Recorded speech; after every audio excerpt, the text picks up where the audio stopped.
രാജ്യത്ത് പുറത്തിറക്കുന്ന എല്ലാ ഫോണുകളിലും സഞ്ചാർ സാഥി ആപ്ലിക്കേഷൻ ഇൻസ്റ്റാൾ ചെയ്യണമെന്ന കേന്ദ്ര സർക്കാർ നിർദ്ദേശത്തിനെതിരെ വ്യാപക പ്രതിഷേധമുയർന്നു.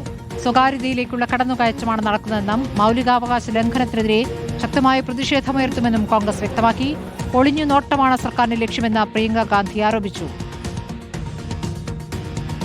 You said snooping app, so it is a snooping app. I mean, clearly, it's ridiculous. Now, where else do they want to... Citizens have their right to privacy. Even all of you must be having a right to privacy. It's not just snooping on the telephones. It's overall turning this country into a dictatorship in every form. You ask me every day why Parliament is not functioning. It's not functioning because they're refusing to talk about anything. പ്രതിഷേധങ്ങൾക്കിടെ വിശദീകരണവുമായി കേന്ദ്ര telecom മന്ത്രി ജ്യോതിരാദിത്യ സിന്ധ്യ രംഗത്തെത്തി. Pre install ചെയ്യാൻ നിർദ്ദേശിച്ചിട്ടുണ്ടെങ്കിലും application ഉപഭോക്താക്കൾക്ക് delete ചെയ്യാമെന്നാണ് മന്ത്രി പറയുന്നത്. संचार साथी एक ऐप है और एक पोर्टल है जिसके आधार पर हर एक उपभोक्ता अपनी सुरक्षा अपने हाथों से कर पाता है. ये जन भागीदारी का एक कदम है.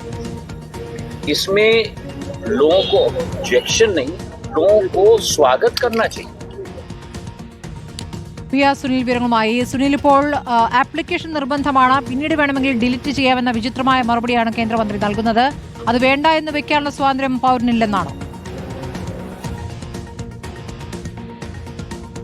സ്മൃതി, എന്തായാലും ഇക്കാര്യത്തിൽ കേന്ദ്ര ടെലികോം മന്ത്രി ജ്യോതിരാദിത്യ സിന്ധ്യ വിശദീകരണം നൽകുകയാണ്. അദ്ദേഹം ചൂണ്ടിക്കാണിക്കുന്നത് ഈ ആപ്പ് എന്നത് നിർബന്ധമല്ല എന്നതാണ്. മൊബൈൽ ഫോണിൽ ഈ ആപ്പ് സ്ഥാപിക്കും, പക്ഷേ അത് വേണോ വേണ്ടയോ എന്ന് തീരുമാനിക്കാൻ മൊബൈൽ ഉപഭോക്താക്കൾക്ക് അവകാശമുണ്ട്, അല്ലെങ്കിൽ സ്വാതന്ത്ര്യമുണ്ട് എന്ന് കേന്ദ്രമന്ത്രി ചൂണ്ടിക്കാണിക്കുകയാണ്. അപ്പോഴും സ്മൃതി ചോദിച്ചതുപോലെ തന്നെ പിന്നെ എന്തിന് ഈ ആപ്പ് നിർബന്ധമായി മൊബൈൽ ഫോണുകളിൽ ഉൾപ്പെടുത്തുന്നു എന്ന ചോദ്യമുണ്ട്. ഏതായാലും കേന്ദ്ര ടെലികോം മന്ത്രാലയം അസാധാരണ നീക്കം തന്നെയാണ് ഇന്നലെ നടത്തിയത്.